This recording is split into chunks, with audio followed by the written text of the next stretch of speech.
со своими действиями сотрудники ОМОN با این عمل خود کارمندان عمان نماز جمعه را ویران کردند و به طلب آنکه سبب رید را شرح دهند آنها ضد نمازگزاران از وسایل آتشفشانی استفاده بردند.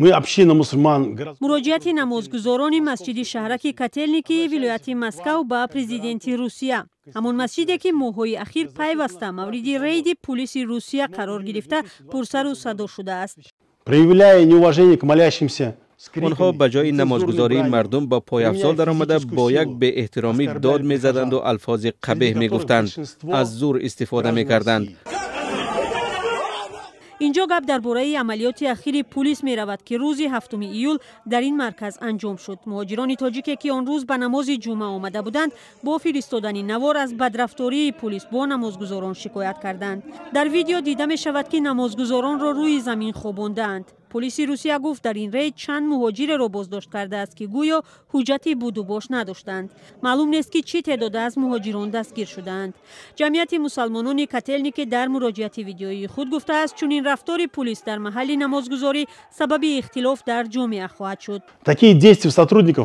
چون این عمل کارمندان حفظ حقوق علیه مسلمانان فشار اجتماعی و اختلاف را در جامعه به وجود آورده به مناسبت با کشورهای جهان اسلام تاثیر می‌گذارد. مرکز مسلمانان و مسجد کاتلنیکی که معمولاً مهاجران از آسیای مرکزی برای نمازگزاری آنجا جمع آیند در ماه‌های اخیر پیوسته مورد رید و عملیات پلیس روسیه قرار می‌گیرد.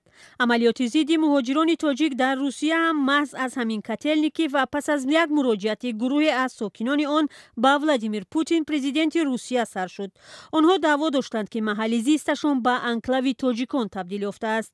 در پی پلیس روسیه شب 23 و 24 می نزدیک به 100 مهاجر تاجیک را در شهرک کاتلنیکی بازداشت کرد و مسجد را آنجا یک مدت بست. کارشناسان برخورد مقامات روسیه را با مهاجران هدفمندانه می‌دانند. در شهر کاتلنیک به حد بسیار تاجیکان زندگی میکنند. یک چیز را باید قید کنیم که قریب 90% تاجیکانی که در شهر کاتلنیک زندگی میکنند همشون شهروندی فدراسیا روسیه یا که ویتنا ژительство دارند و در همین شهر کاتلنیک بسیاری آنها خانه استقامتی شخصی خود را دارند. با سبب بیان که در آنجا بغیر از تاجیکان نمایندگان دیگر دولت‌های آسیای میانه کار زندگی میکنند، برای همین در این منطقه بسیارتر ریدها گذرانده میشود. فقط نسبت تاجیکان گذرانده شده است. در یکی از گزارش‌ها ما گفته بودیم که این فشار از بالای حکومت جمهوری تاجیکستان می باشد که میخواهند که با اتحاد اوراسیا تاجیکستان چه زودتر همراه شود.